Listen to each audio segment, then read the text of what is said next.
Jeremias capítulo 1, a gente vai ler do 4 ao 10. Quem tem uma voz bem bonita aí, lê pra gente, bem forte. E me veio, pois, a palavra do Senhor, dizendo: Antes que eu te formasse no ventre materno, eu te conheci, e antes que saísses da madre, te consagrei e te constituí profeta às nações. Então lhe disse eu: Senhor Deus, eis que não sei falar, porque não passo de uma criança. Mas o Senhor me disse: Não digas, não passo de uma criança, porque a todos a quem eu te enviar irás, e tudo quanto eu te mandar falarás. Não temas diante deles, porque eu sou contigo para te livrar, diz o Senhor. Depois estendeu o Senhor a mão, tocou-me na boca, e o Senhor me disse: Eis que ponho na tua boca as minhas palavras. Olha que hoje te constituí sobre as nações e sobre os reinos, para arrancares e derribares, para destruíres e arruinares, e também para edificares e para plantares. Isso, então aqui a gente lê um texto, Deus falando com Jeremias. É um diálogo, né, entre Deus e Jeremias. A gente vai fazer uma pequena análise desse texto. Depois a gente vai fazer alguns comentários. Vamos fazer um paralelo com outro texto também. Então, a gente começa aqui no verso 4. O que está acontecendo? A mim me veio, pois, a palavra do Senhor dizendo. Então, Deus vai falar com Jeremias. O que Deus vai falar? Antes que eu te formasse no ventre materno, eu te conheci. Ou seja, antes que cada um aqui fosse formado, isso aqui Deus está falando para Jeremias, mas serve para cada um de nós. Deus já nos conhecia, não somente pela sua presciência, não porque Ele sabe de tudo, pela sua onisciência, mas porque também Ele continua dizendo: Antes que saísse da madre, te consagrei e te constituí profeta às nações. Então aqui Deus está falando que antes que Jeremias nascesse, Deus já tinha um propósito para Jeremias. Deus já sabia o que ia acontecer com Jeremias, porque Ele decretou isso. Ele constituiu Jeremias como um profeta. Então aqui a gente vê a soberania de Deus. Aqui a gente vê o conceito que Deus tem a respeito de Jeremias. E Ele está falando isso para Jeremias. Aí no verso 6, o que acontece? Então lhe disse eu, Jeremias fala para Deus: Senhor Deus, eis que não sei falar, porque não passo de uma criança. Então aqui Jeremias vai apresentar o seu conceito a respeito de si para Deus. Na cabeça de Jeremias: Deus, eu não sou capaz, eu sou apenas uma criança. Jeremias aqui, quando ele fala isso, ele não era uma criança mesmo, não é literal. Ele está falando que ele é incapaz. Aí no verso 6, no verso 7, diz Deus, né? Mas o Senhor me disse: Não digas, não passo de uma criança, porque a todos a quem eu te enviar irás, e tudo quanto eu te mandar falarás. Então aqui Deus está mostrando a soberania dele. E está mostrando o quê? Não importa o que você acha de você. Importa o que eu acho de você. O que eu sei de você. Porque fui eu que te constituí para ser assim. E eu tô falando que você vai e você vai falar. Para quem eu mandar, você vai e vai fazer. Então Deus está mostrando a sua soberania aqui. No verso 8: Não temas diante deles, porque eu sou contigo para te livrar, diz o Senhor. Então o que Deus está falando aqui? Diante deles quem? Das pessoas, né? Deus está mandando Jeremias ir e falar das palavras dele. E está falando para ele não temer diante das pessoas, porque ele vai livrar Jeremias se ele precisar de algo. O 9: Depois estendeu o Senhor a mão, tocou-me na boca, e o Senhor me disse: Eis que ponho na tua boca as minhas palavras. Então, o que está acontecendo aqui? A obra é de quem? É de Jeremias ou é de Deus? É de Deus. Quem que vai colocar as palavras na boca de Jeremias? Deus. Então Deus dá uma ordem para Jeremias. Jeremias reconhece o quê? Reconhece que ele é incapaz. Reconhece a sua deficiência. Porque cada um aqui tem deficiência. se é que eu posso usar essa palavra, eu acho que eu posso, né? Em alguma área. Jeremias coloca isso diante de Deus, mas Deus fala o quê? Não, eu tô falando você vai e você vai. E Deus capacita ele. Deus dá as qualificações que ele precisa receber. Olha que hoje te constituo sobre as nações e sobre os reinos, para arrancares e derribares, para destruíres e arruinares, e também para edificares e para plantares. Então, Deus concedeu a Jeremias aquelas qualificações que eram necessárias para o ministério dele. Então, assim como cada um aqui tem a sua deficiência, assim como Jeremias tinha a deficiência dele, cada um aqui tem as suas qualidades também. Mas o que é o fundamental a gente reconhecer? Que as nossas qualidades vêm de quem? De Deus. Acho que todos nós aqui somos cristãos, né? Então, se a gente tem algo de bom, é porque Deus nos dá. Porque o homem por si só, nascido em pecado, vivendo em pecado, ele só pode fazer coisas ruins.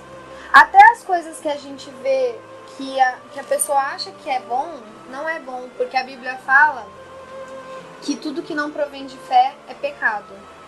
Então, a Bíblia também fala que é impossível, sem fé, é impossível agradar a Deus.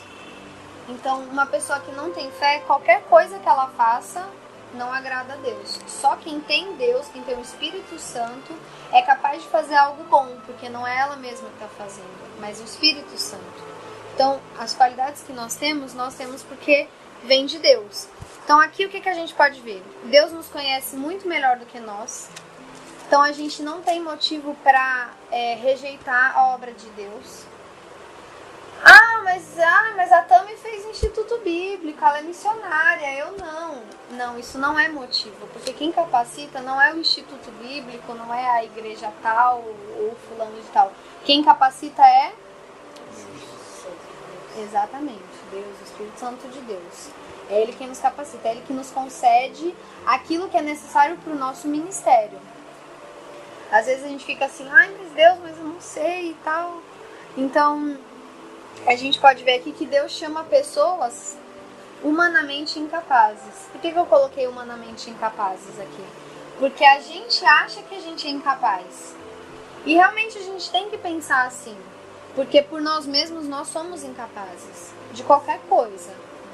Então o que Deus faz? Deus nos chama sendo incapazes e Ele nos capacita. Então, é outra coisa que a gente precisa observar, essa questão de se eu devo ir à igreja ou não, se eu devo ir na casa do Daniel ou não, porque o Galo anda falando umas heresias lá, então eu acho que eu não vou mais lá. O Galo é incapaz, eu sou incapaz, o Daniel é incapaz, todo mundo aqui é incapaz. Qualquer igreja que você for, vai ter um incapaz lá na frente pregando. É claro que a gente tem que ter os nossos critérios, né? A Bíblia fala dos anticristos que são contra a cruz de Cristo, isso a gente precisa estar atento. Mas igreja tem uma a cada esquina, entendeu? E aqui pelo menos a gente tem liberdade. O Galo falou uma heresia, eu vou lá puxar a orelha dele. De vez em quando eu faço isso, de vez em quando ele faz comigo também. Então a gente precisa entender que as pessoas são incapazes, que quem capacita é Deus. Se você puder fazer alguma coisa para ajudar a pessoa naquela deficiência que ela tem, assim como o Galo falou, você deve fazer, né? Então, o que mais que eu coloquei aqui? Deus mostra a sua soberania, a gente viu. Deus concede as qualificações necessárias a cada um.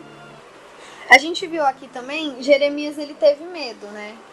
Ele teve medo de Deus, primeiramente, porque ele fala, não, mas eu não sei falar. Ele falou, não sei falar porque não passo de uma criança. Então, a gente viu no verso 5 a grandiosidade de Deus, né? Antes que eu te formasse, eu já te conhecia, eu te consagrei, eu te constituí. A gente está vendo ali como Deus é grandioso, o poder de Deus. E Jeremias se dá diante de um Deus assim, tão santo, tão poderoso. Ele reconhece a sua incapacidade e ele fica até com medo. Eu vejo isso porque eu penso como se fosse comigo também, né? A gente fica assim diante dos homens, às vezes, né? Vê uma pessoa que tem uma função, às vezes, maior do que a nossa e dá um cargo pra gente, assim, de responsabilidade, a gente fica assim, né? Nossa, mas como que eu vou fazer isso? Porque eu não tenho essa capacidade. Agora imagina diante de Deus, que é perfeitamente perfeito, né? Ele se viu diante disso. E também se vê com medo diante dos homens. Tanto é que Deus fala, não tema diante deles, porque eu vou te livrar. Mas a gente pode ver que a gente não precisa temer. A gente precisa temer a Deus no sentido de respeito, claro, porque Ele é santo, nós somos pecadores. Mas nós não precisamos ter medo de trabalhar para Deus. Porque se a gente falhar, Ele sabe que nós somos pecadores, que nós somos deficientes. E também não precisamos ter medo de fazer a obra porque vamos falhar para os homens. Porque Deus é quem está conosco, é Ele quem vai fazer a obra. E é Ele que vai nos livrar se nós sofremos perseguições, alguma coisa desse tipo. E tudo de acordo com a vontade dEle, né? Agora eu quero... Alguém tem alguma dúvida em relação a esse texto? Não? Então agora eu quero que vocês abram em Êxodo. Êxodo capítulo 3. A gente viu aqui Jeremias falando, né? Ai, mas eu não sei falar, eu não passo de uma criança. E eu acho que todo mundo... Alguém aqui deve lembrar de outra pessoa que também falou assim. Moisés. Exatamente, Moisés. Lá em Êxodo capítulo 3.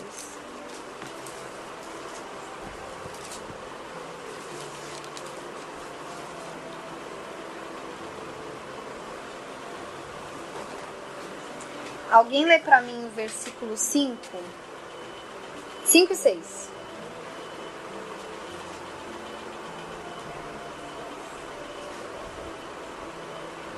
Êxodo 3, 5, 6. Eu vou destinar alguém então. Como que é seu nome? Rafael. Rafael, lê pra gente o 5 e 6. 3, Êxodo 3, 5 e 6. Então disse Deus: não se aproxime, tire as sandálias dos pés, pois o lugar em que você está é terra santa. Disse ainda: eu sou o Deus de seu pai, o Deus de Abraão, o Deus de Isaac, o Deus de Jacó. Então Moisés cobriu o rosto, pois teve medo de olhar para Deus. Isso. Então aqui, mais uma vez, a gente vê um encontro entre um pecador deficiente, né, e Deus, e esse contraste entre um homem pecador e um Deus totalmente santo. E aqui a gente está vendo também a grandiosidade de Deus. E aqui a gente vê que Moisés escondeu o rosto porque temeu olhar para Deus. Então, Moisés viu a grandiosidade de Deus e reconheceu, ele percebeu que ele não estava apto para nem mesmo olhar para aquele Deus. Aí o texto continua. Disse ainda o Senhor: certamente vi a aflição do meu povo que está no Egito e ouvi seu clamor por causa dos seus exatores. E aqui Deus vai falando o que estava acontecendo no Egito e ele vai chamar Moisés para uma missão. Então, como que é seu nome? Amanda, lê para mim o verso 10 e o 11.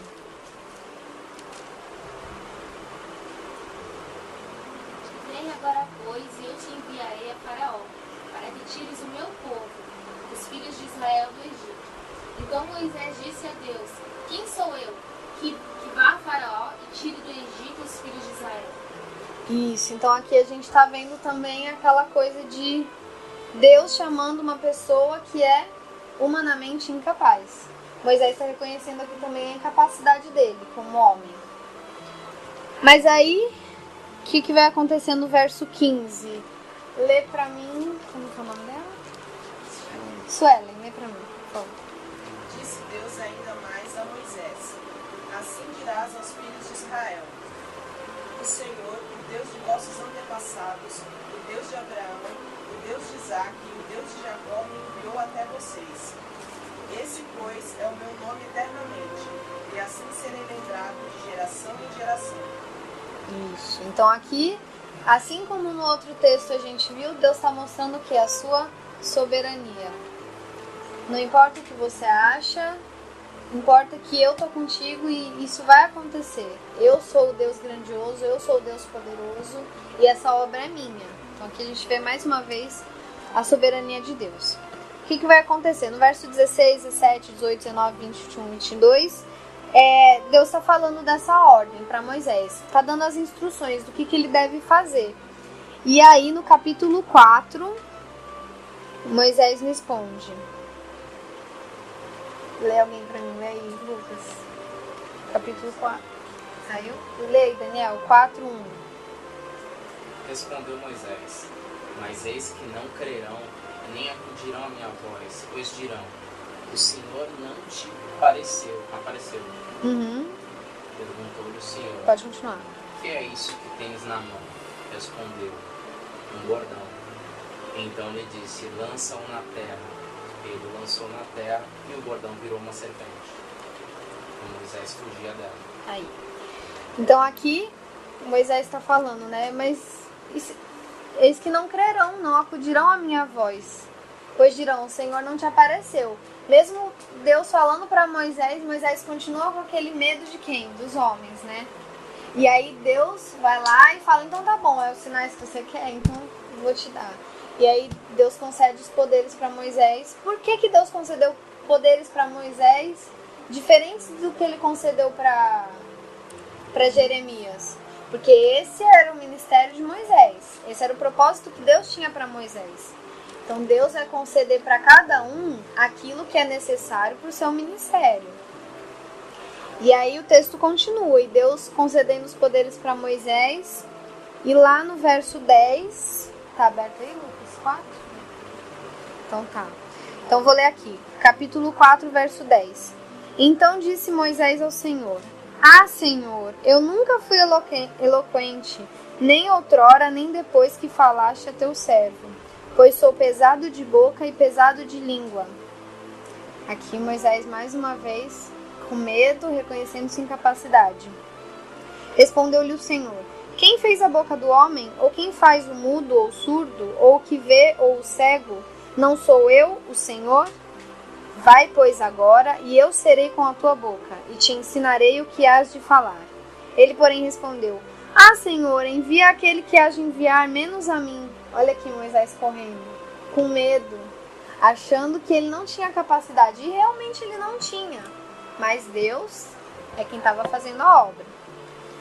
Então aqui a gente está vendo esse contraste. Esse contraste não, né? Esse paralelo entre a vida de Jeremias e a vida de Moisés. Dois servos do Senhor chamados por Deus para uma obra específica, na qual eles não são capazes de realizar, mas Deus lhes concede a cada um o que é necessário. O que a gente pode tirar disso para a gente? Ah, mas Deus chamou Moisés, Deus chamou Jeremias, Deus não me chamou. Deus chamou o pastor Galo, o apóstolo Daniel. Não, Deus chamou a cada um de nós. A Bíblia fala que todos que creem em Jesus possuem um ministério. Alguém lembra o nome desse ministério? Da reconciliação. O que é o ministério da reconciliação? Anunciar as boas novas de Cristo para que o homem pecador que está separado de Deus se reconcilie com Deus. Então esse ministério é para cada um de nós. Se cada um de nós aqui realmente confessou que Jesus é o seu Senhor e o seu Salvador, cada um aqui tem um ministério, cada um aqui tem um chamamento de Deus para pregar o Evangelho. Esse era o chamado também de Jeremias e de Moisés, anunciar a glória de Deus. Embora Deus tenha um propósito específico para cada um, o chamado é o mesmo para todos. De quê? Anunciar a glória de Deus, mostrar a glória de Deus. Não é a Tamires vai anunciar a glória dela, a Tamires vai anunciar a glória de Deus, o Galo vai anunciar a glória de Deus. Então, todos nós aqui temos um ministério em comum, anunciar a glória de Deus. Todos nós aqui temos algo em comum, o quê? As nossas deficiências, cada um tem a sua, e um deve ajudar o outro. E não punir ou condenar, porque isso não é uma função nossa. O homem por si só já nasce condenado. Eu não preciso condenar ninguém. Todo mundo já nasce condenado. Por causa da graça de Deus, a gente é justificado dessa condenação. Então, o que a gente precisa fazer é, assim como Moisés e Jeremias fizeram, reconhecer a nossa deficiência e, assim como o Galo falou também, reconhecer a deficiência dos outros. Saber que os outros não são perfeitos. Não olhar para homens, mas olhar para a palavra de Deus. Não olhar para o que a Rose está fazendo, mas o que Deus está fazendo através da Rose. Então, é isso que a gente tem que levar para a gente. Duas coisas que eu achei importante falar do ministério de Moisés e Jeremias, que aí eu trouxe um livrinho aqui legal, que se vocês quiserem depois comprar é interessante, se alguém quiser emprestar, isso aqui é da Adriana, depois pede para ela. Duas questões muito importantes, a questão primeiramente da humildade. Moisés e Jeremias, eles foram humildes de reconhecer a sua deficiência. Eles não chegaram para Deus e falaram: opa, Deus, pode deixar que eu sou bonzão nisso aí, eu vou arrebentar. Não, eles falaram: Deus, mas eu sou uma criança. E não era, ele reconheceu que ele era uma criança diante de Deus. E assim a gente deve ser também, a gente deve ser humilde. Deve ser humilde diante de Deus e deve ser humilde diante dos homens. Por que eles foram humildes? Porque eles reconheceram que eles não eram perfeitos. E é assim que a gente vai poder agir com humildade. Isso é uma coisa que eu venho tentando enfiar na minha cabeça e no meu coração. Que eu vejo que é o ponto de base de um ministério. É a humildade. É o ponto de base da nossa vida. Porque se a gente não tiver humildade, a gente não vai ser bem sucedido em nada. E quando a gente tem humildade, quando a gente falha, é mais fácil. É claro que a gente tem que dar o nosso máximo para não falhar. Mas se a gente for humilde, a gente consegue lidar com as nossas falhas. É mais fácil da gente ser perdoado. É mais fácil da gente perdoar, porque a gente reconhece que o outro também é pecador, né?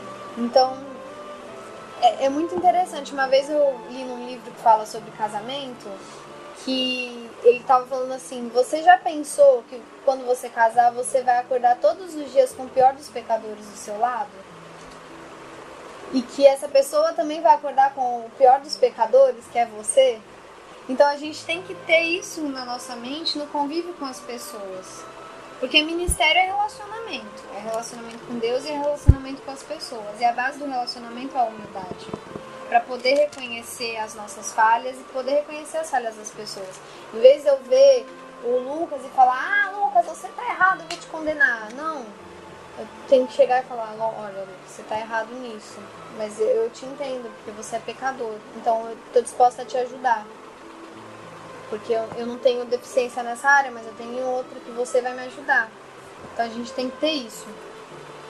Aí, aqui nesse livro, eu queria compartilhar um pedacinho que fala sobre humildade.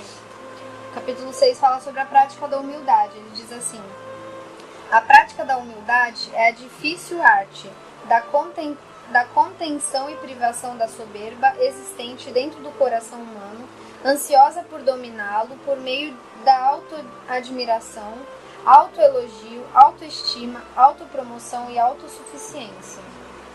Então, tudo isso aqui que a gente viu é o contrário da humildade. A gente não deve ser exaltado. Eu mesma tenho, assim, às vezes a gente faz as coisas para as pessoas, embora não busque algo em troca. Eu sou muito assim, eu gosto muito de dar, de fazer as coisas para as pessoas e muitas vezes sem esperar nada em troca. Mas às vezes eu quero o quê? Reconhecimento, pelo menos. Não, pelo menos que seja grato, né? E a humildade, quando a gente é humilde, a gente não busca nem isso, nem o reconhecimento próprio. No caso de nós cristãos, ser humilde não é simplesmente deixar de lado o nosso reconhecimento. É também exaltar a pessoa que deve ser exaltada, que é Deus. Então esse livro fala um pouquinho disso também. Então se alguém vier depois da mensagem chegar e falar: nossa, Tami, nossa, você ensinou muito bem, você... Além de eu pegar e ficar assim, não fui eu, não sou eu, além de eu só me esconder, eu tenho que também fazer Deus aparecer. Falar, não sou eu, é Deus. É Deus quem fez, é a palavra de Deus, é Ele que me ensinou, Ele que está ensinando. Então nós cristãos, além de nos escondermos, nós temos que fazer com que Deus apareça mais. Aqui nesse livro tem algumas coisas legais também, depois a gente pode falar mais sobre ele, mas eu quero falar também um pouquinho sobre ousadia. Além de Moisés e Jeremias serem pessoas humildes, eles tiveram atitudes de ousadia depois. Como? Eles eram ousados? Não. Pelo contrário, eles até falam que eles não são bons de falar, que eles não são eloquentes, mas Deus colocou isso no coração deles. Não é uma ousadia pecaminosa de se aparecer, pelo contrário, é uma ousadia no sentido de coragem. Coragem para fazer aquilo que é da vontade de Deus, para cumprir a missão que Deus deu. E nós devemos ter isso. Além de nós devemos ter a humildade de reconhecer que somos falhos e que não somos nada diante de Deus, nós devemos reconhecer que Deus está no nosso lado, que Deus está nos capacitando e que é possível sim eu falar para o meu vizinho de Jesus. Que é possível sim eu convidar a minha amiga da faculdade para tomar um café em casa e falar de Jesus para ela. É possível eu viajar para o outro lado do mundo para falar de Jesus. Porque a obra é de Deus e não nossa. Então nós precisamos ter essas duas coisas em mente. Primeiro, eu não sou nada. Segundo, eu tenho tudo, que é Deus. Tudo que eu sou e tudo que eu tenho é porque Deus quis assim. Ele nos constituiu antes mesmo que nós nascêssemos. E Ele nos designou para uma obra específica. Um ministério geral, que é o Ministério da Reconciliação, e uma obra específica que cada um aqui vai saber. Qual é a nossa obrigação? Pregar o Evangelho. Eu trabalho, vou pregar no meu trabalho. Faço faculdade, vou pregar na minha faculdade. Eu faço missão integral, vou pregar na missão integral. Seja onde for, Deus te colocou em algum lugar e te deu habilidades específicas. Seja através da música, seja através da oratória, seja através da oração. Deus, eu tenho certeza que se todo mundo aqui é crente, todo mundo tem pelo menos uma habilidade que Deus te deu. Usa isso para Deus, não usa para si mesmo, né? Então, é basicamente isso que eu queria compartilhar com vocês, que Deus tem colocado isso no meu coração. Então, vamos ser humildes, vamos ser ousados, vamos ser corajosos. Eu vou ler para vocês aqui a página 121, que fala sobre ousadia.